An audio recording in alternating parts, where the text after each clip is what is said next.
Municipal రంగంలో రాష్ట్ర ప్రభుత్వం తీసుకువచ్చిన 975, 673 జీవోలను వెంటనే రద్దు చేయాలి. చంద్రశేఖర్ రెడ్డి హైకోర్టు తీర్పు మేరకు మున్సిపల్ కార్మికులందరినీ పర్మనెంట్ చేయాలి. ఏఐటీయూసీ పుత్తూరు మున్సిపల్ కార్యాలయం వద్ద ధర్నా, కమిషనర్ గారికి వినతి పత్రం సమర్పణ.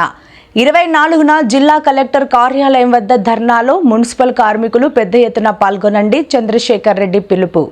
ఏఐటీయూసీ అనుబంధ కార్మిక సంఘమైన ఏపీ మున్సిపల్ వర్కర్స్ యూనియన్ రాష్ట్ర సమితి పిలుపు మేరకు అన్ని మున్సిపల్ పట్టణ కార్యాలయాల వద్ద జరిగే ధర్నా కార్యక్రమంలో భాగంగా పుత్తూరు మున్సిపల్ ఆఫీసు వద్ద పెద్ద ఎత్తున ధర్నా కార్యక్రమం నిర్వహించడం జరిగింది.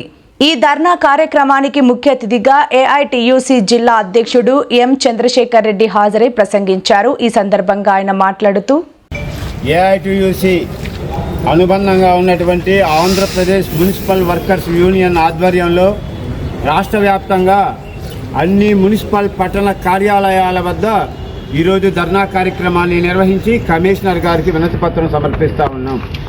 అదేవిధంగా 175 మంది ఎమ్మెల్యేలకు 22వ తారీఖున మా సమస్యలపైన అసెంబ్లీలో చర్చించండి, ఏదైతే కూటమి ప్రభుత్వం మాకు హామీలు ఇచ్చిందో ఆ హామీలు అమలు చేయమని చెప్పి 22వ తారీఖున అన్ని శాసన సభ్యులకు యూనియన్ ఆధ్వర్యంలో వినతి పత్రం ఇస్తూ ఉన్నాం. అదేవిధంగా 24వ తారీఖున అన్ని జిల్లా కలెక్టర్ కార్యాలయాల వద్ద ధర్నా కార్యక్రమాన్ని నిర్వహించి కలెక్టర్ గారికి వినతి పత్రాన్ని సమర్పించి కలెక్టర్ ద్వారా మనం ప్రభుత్వానికి ఒక వినతి పత్రాన్ని ఇస్తా ఉన్నాం. ఈరోజు ప్రధానంగా మన సమస్యలు ఏంటి అనేటువంటి విషయాలు విజయన్న చెప్పారు. అంతేకాదు ఇంకా చాలా ప్రమాదమైనటువంటి కొన్ని జీవోలను రాష్ట్ర ప్రభుత్వం తీసుకొని వచ్చింది. అందులో ప్రధానంగా 975, 673 అని 2 జీవోలు తీసుకొచ్చింది. ఈ 2 జీవోల ఫలితంగా మున్సిపల్ రంగంలో కీలకమైనటువంటి 14 డిపార్ట్మెంట్లను ప్రైవేట్ పరం చేయడానికి ప్రయత్నం చేస్తూ ఉన్నారు. నీతి ఆయోగ్ ఒక సూచన చేసిందంట. ఏమనంటే ఇక పైన మున్సిపాలిటీల్లో కానీ కార్పొరేషన్లో కానీ చెత్త సేకరించే వాహనాలు ఏవి కూడా మున్సిపాలిటీ ప్రభుత్వాలు కొనుగోలుకూడదు, ప్రైవేట్ వాళ్ళకి ఇద్దాము అని చెప్పి దానికి మన నాయకత్వం వెళ్ళి విజయవాడలో కమిషనర్ గారిని, డీసీఎం గారిని కలిస్తే చెప్పింది ఏంటంటే ప్రభుత్వ వాహనాలైతే 3 సంవత్సరాలే దాని వ్యాలిడిటీ అట, ప్రైవేట్ వాళ్ళు అయితే 9 సంవత్సరాలు దానికి వ్యాలిడిటీ ఉంటుంది అని చెప్పని దొంగ సాకులు చెప్తున్నటువంటి పరిస్థితి ఉంది. ఈరోజు ప్రైవేట్కి అప్పచెప్పడం ద్వారా ప్రైవేట్ వాళ్ళు లాభాలు ఆర్జిస్తారు తప్ప కార్మికుల ప్రయోజనాలు, కార్మికుల జీతాలు, ఈఎస్ఐ, పిఎఫ్ సక్రమంగా జీతాలు ఇచ్చేటువంటి పరిస్థితి లేకుండా పోతుంది. డ్రైవర్లుగా ఉండేవాళ్ళు, క్లీనర్లుగా ఉండేటువంటి వాళ్ళు, ఆ యొక్క బండ్ల మీద పనిచేసేటువంటి వాళ్ళందరూ కూడా ప్రైవేట్ పరమయ్యే అవకాశం ఉంది. ఈరోజు పంచాయతీల్లో చూస్తూ ఉన్నాం, చాలని జీతాలు.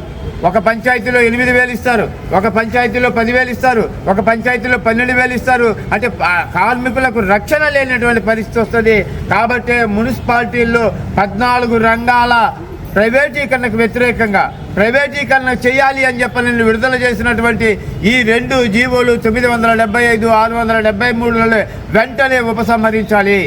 అదేవిధంగా పనిచేస్తూ ఎవ్వరూ పని చేయనటువంటి పని మనం చేస్తాం. తెల్లవారితో 4 గంటలకు నిద్రలేస్తాం, చెత్త ఎత్తుతాం, పీ ఎత్తాం, పెంట ఎత్తాం, ఇంకా ఏవో రకరకాల కార్యక్రమాలన్నీ కూడా మనం నిర్వహిస్తూ ఉంటే మన గురించి, మన లాభాల గురించి, మన జీతాల గురించి పట్టించుకునేటువంటి పరిస్థితి లేదు. కాబట్టి అలాంటి పరిస్థితుల్లో పనిచేసి అనారోగ్యాలతో చనిపోయినటువంటి వారి స్థానంలో లేదా రిటైర్మెంట్ అయినటువంటి వాళ్ళ స్థానంలో వాళ్ళ కుటుంబంలో ఒకరికి ఉద్యోగాలు ఇవ్వాలి అనేటువంటి నిబంధన ఉన్నా కూడా వాటిని అమలు చేయలేదు. కాబట్టి కారుణ్య నియామకాలను మున్సిపల్ రంగంలో వెంటనే అమలుపరచాలి అని చెప్పి, ఏదైతే 62 సంవత్సరాల వయోపరిమితిని పెంచాలి అని చెప్పినని గతంలో కూటమి ప్రభుత్వం ఏదైతే రిటైర్మెంట్ అయితే 1 లక్ష రూపాయలు మేము గ్రాడ్యుటీ ఇస్తాము, రిటైర్మెంట్ బెనిఫిట్ ఇస్తాము అని చెప్పినటువంటి హామీని 2 సంవత్సరాలు పూర్తవుతున్నా ఇప్పటిదాకా అమలు చేయలేదు. వాటిని వెంటనే అమలు చేయాలి. ఈఎస్ఐ, పిఎఫ్ సౌకర్యం కల్పించాలి.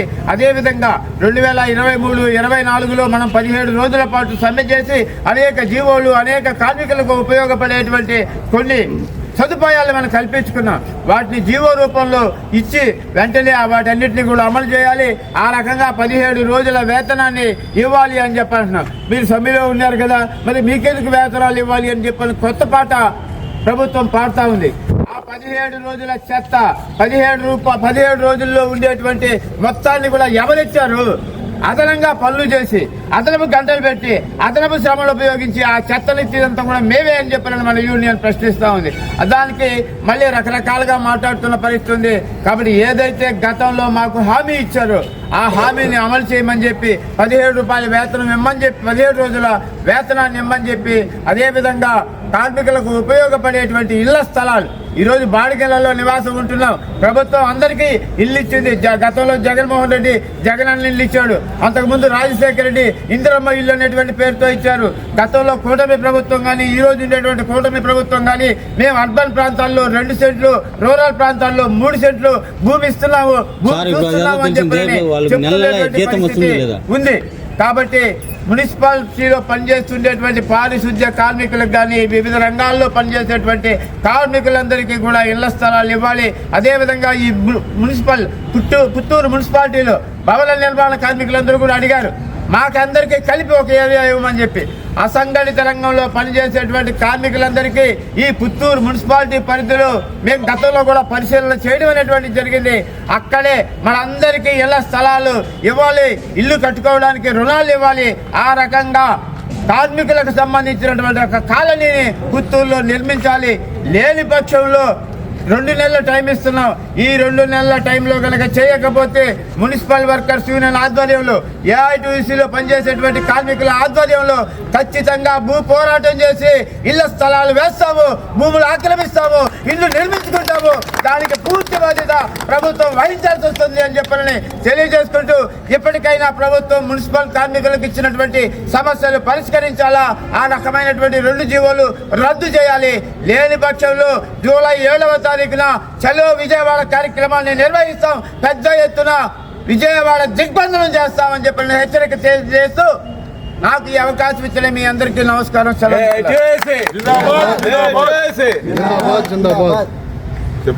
విజయ్ గారు, మీకు నెల నెల జీతం అందుతుందా లేదా? జీతం వస్తుంది, కరెక్ట్గా ఇస్తున్నారా? జీతం వస్తుంది. పిఎఫ్ ఈఎస్ అన్ని ఓకేనా? సోపులు, గ్లౌజ్ అదంతా వస్తుంది. ఓకే కదా, ఏ ప్రాబ్లం లేదు మున్సిపాలిటీ నుంచి ఇక్కడ నుంచి. కాకపోతే మీకు పని భారం ఎక్కువైంది, పని వాళ్ళని పెట్టాలి. ఏరియా పెరిగింది, ఏరియా పెరిగిన దాంట్లో పని భారం ఎక్కువైంది. ఒక మనిషి చేయాల్సిన 2 చేయాల్సిన దాన్ని ఒక మనిషి చేయమంటారు. కార్మికులు చితికిపోతున్నారు. కాబట్టి ఇంతకుముందు 27 వార్డులు ఉంది, 24 వార్డులకే ఉన్నారు, 3 వార్డులు పెంచినారు, అప్పుడు ఇవ్వలేదు. ఇప్పుడు 39 వార్డులు చేస్తారు. ఏ వార్డుకి ఉండే మనిషిని పెట్టి మేము ఉండే 60 మందితో ఇంత పెద్ద ఎలా అడ్జస్ట్ చేసేది అని మీకు బాధ? ఇప్పుడు ఇక్కడ తీస్తే అక్కడ కంప్లైంట్, అక్కడ తీస్తే ఇక్కడ కంప్లైంట్, పారిశుద్ధ్యం బాగలేదు, లాస్ట్కి ఒక మాట కొట్టేస్తాం. ఓకే విజయ్.